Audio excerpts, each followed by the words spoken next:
Muy buenas tardes. Quería agradecer a la comisión directiva del Grupo CAT la invitación a participar de esta reunión. Voy a describir algunos aspectos genéticos de hemofilia y su tratamiento por terapia génica. Las proteínas de los factores de coagulación 8 y 9 están codificadas por genes que se encuentran en el cromosoma X.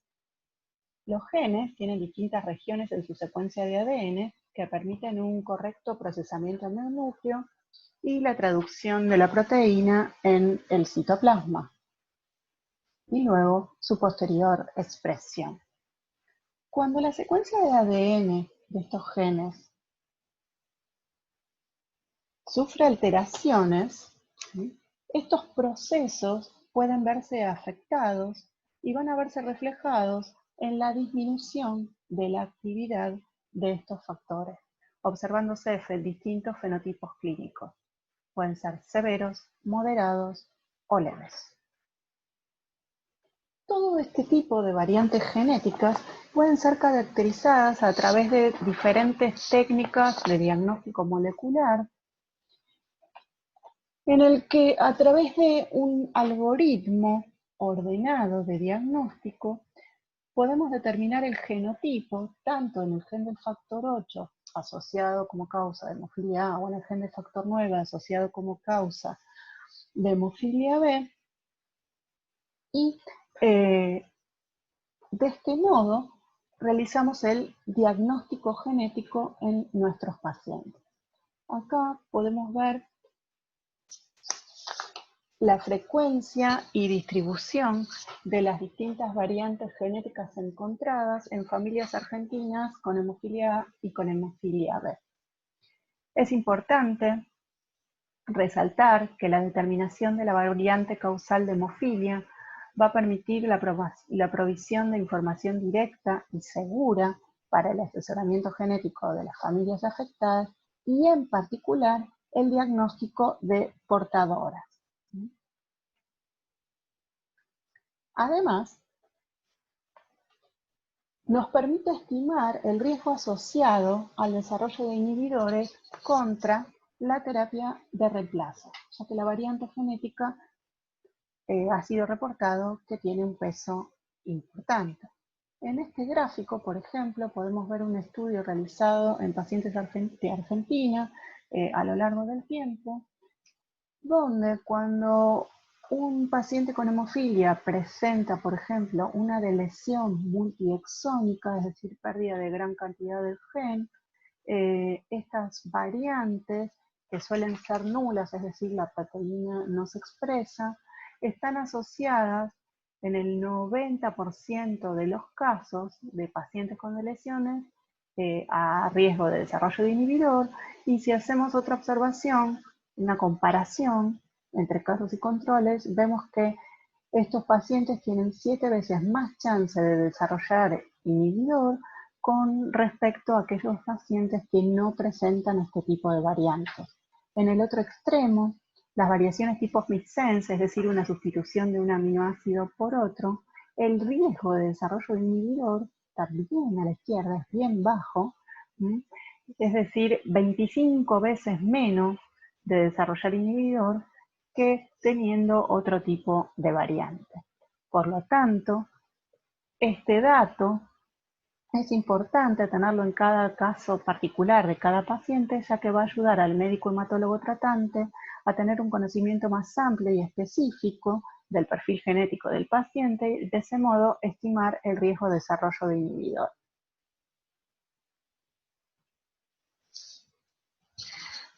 Dentro de la hemofilia hubo grandes cambios en el tratamiento de pacientes y en los últimos años se ha incorporado una nueva alternativa como la terapia génica.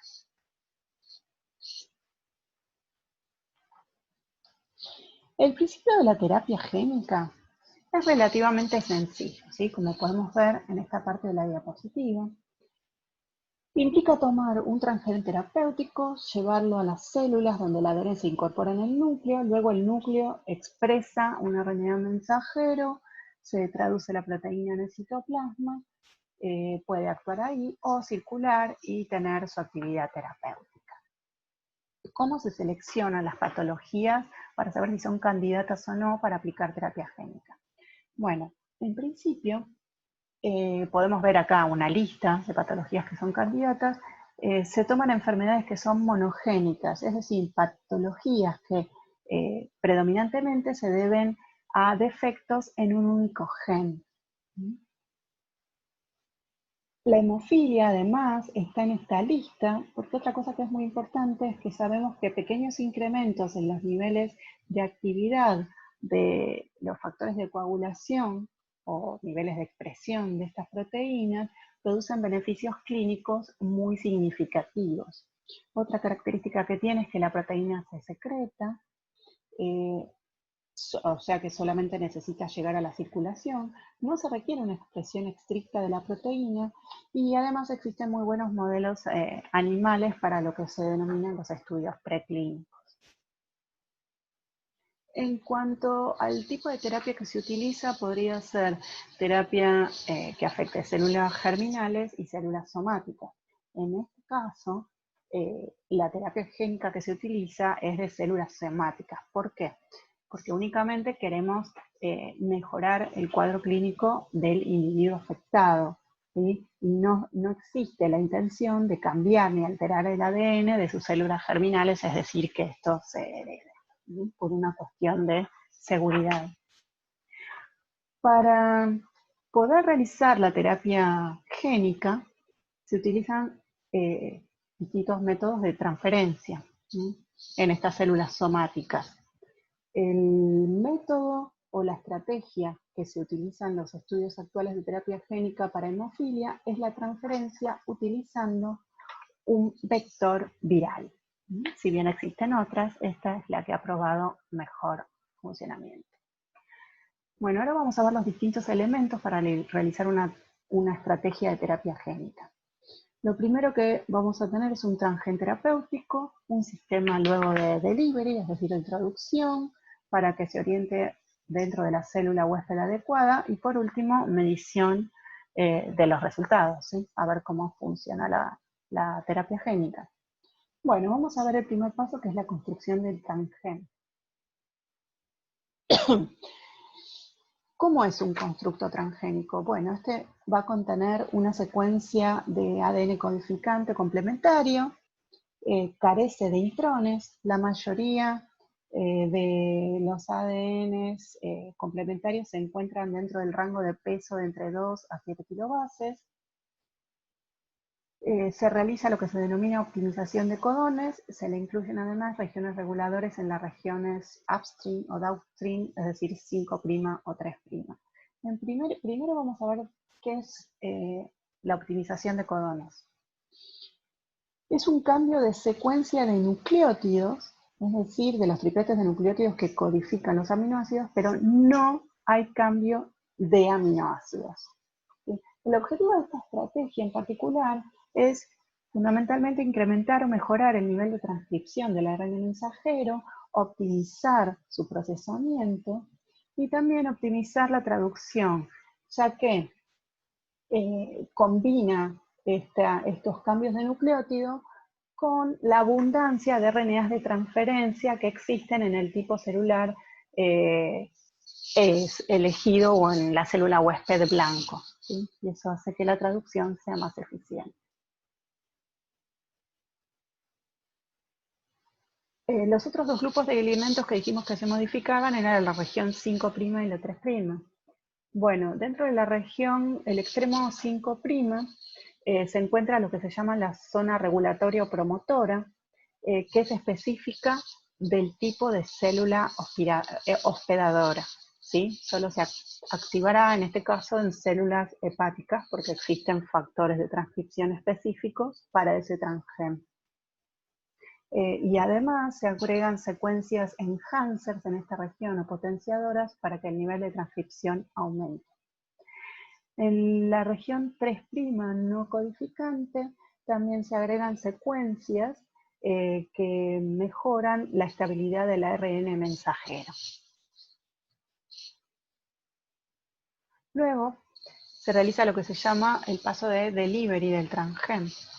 Existen dos modelos de transferencia, lo que se denomina la transferencia directa in vivo y la ex vivo. La transferencia ex vivo es bastante compleja, por lo tanto el método de elección para la terapia génica en el caso de hemofilia es la transferencia directa o in vivo.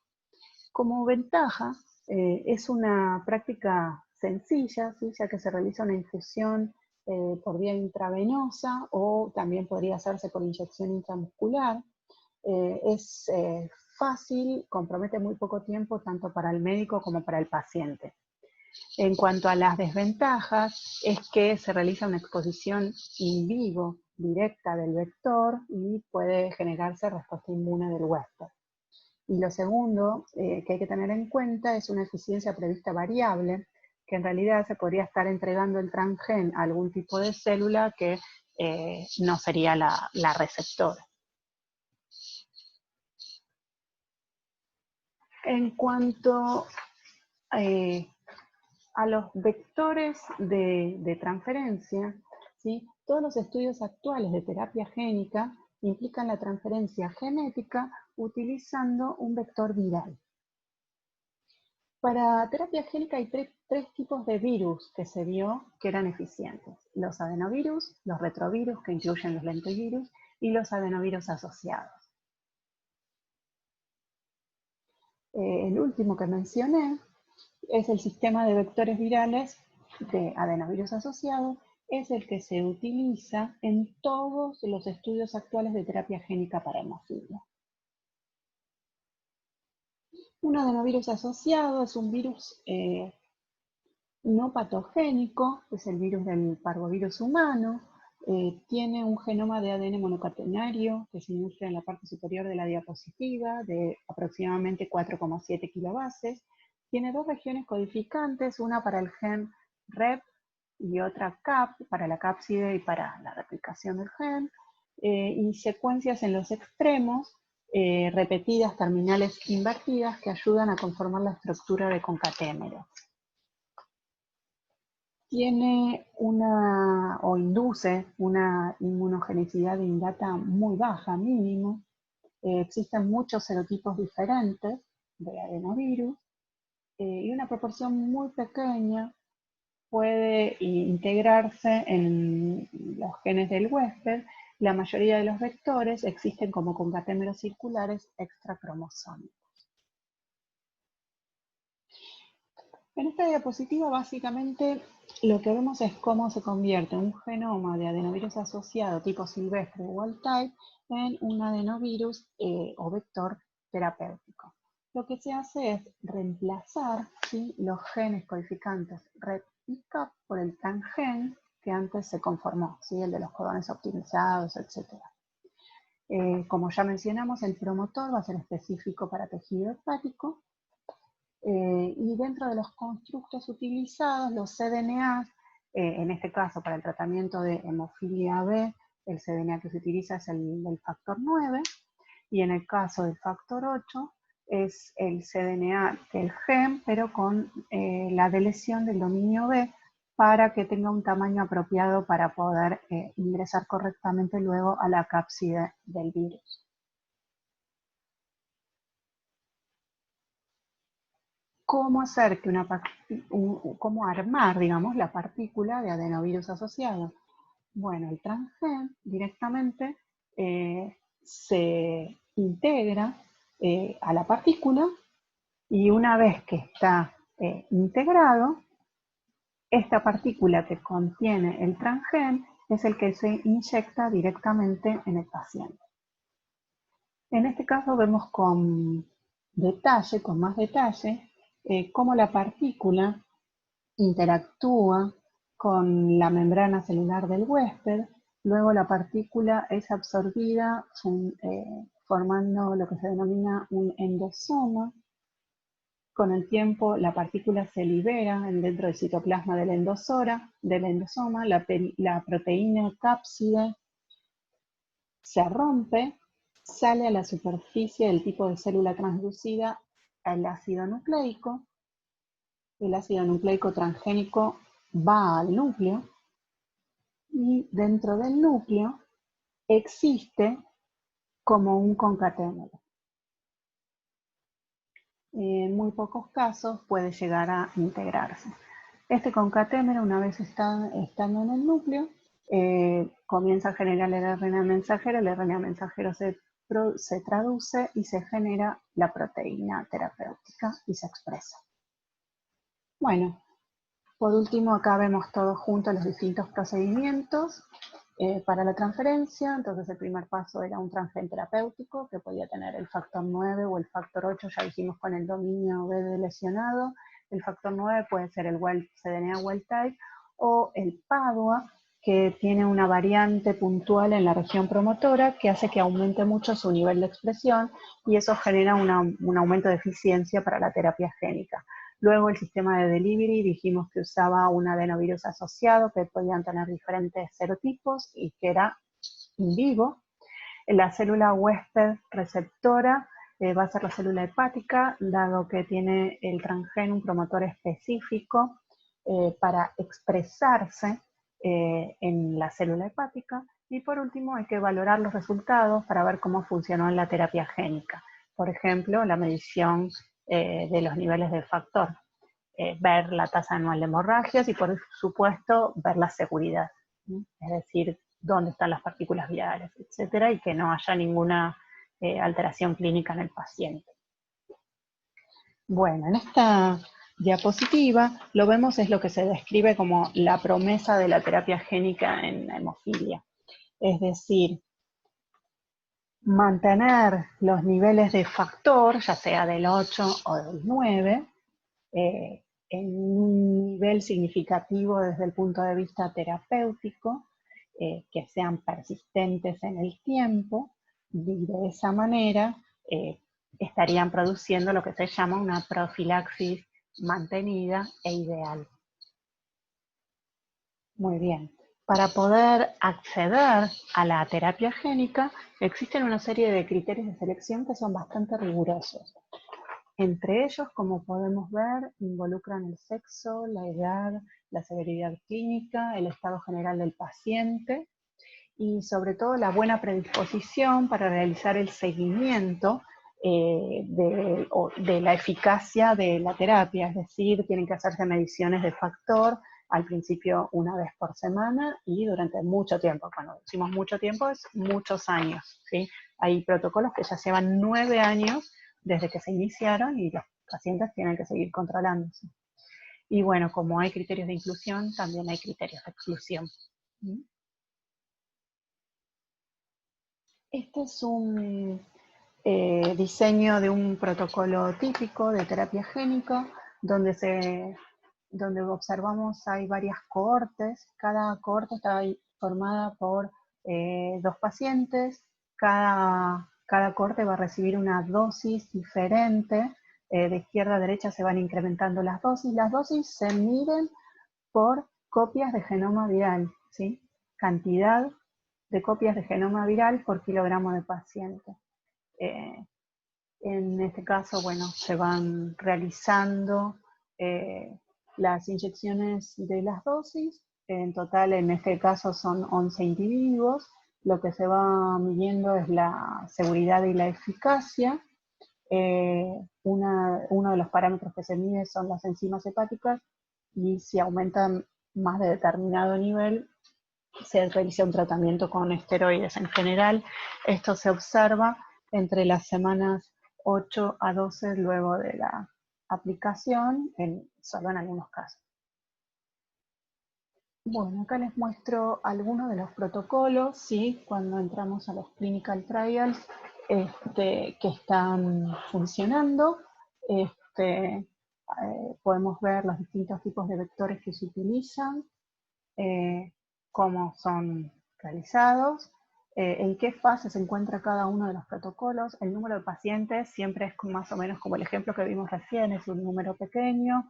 Acá está la dosis, la cantidad de genomas virales por kilogramo que inyectan, y los niveles de factor obtenido, que en un punto es lo que más importante o que nosotros queremos ver. Bueno, están indicados o resaltados aquellos protocolos que realmente tienen unos niveles de factor muy, muy interesantes. Si miramos entre el primero y el segundo, si bien en el primero también hay niveles de factor que son buenos, factor 9, fíjense como cuando de la secuencia wild type se introdujo el cambio al factor 9 Padua, como mejoró y se obtuvo un nivel de expresión mucho más elevado. En este caso, si bien se tiene otra partícula diferente de adenovirus, también utiliza el factor 9 Padua. Siempre con los colones optimizados también vemos un nivel muy interesante de expresión.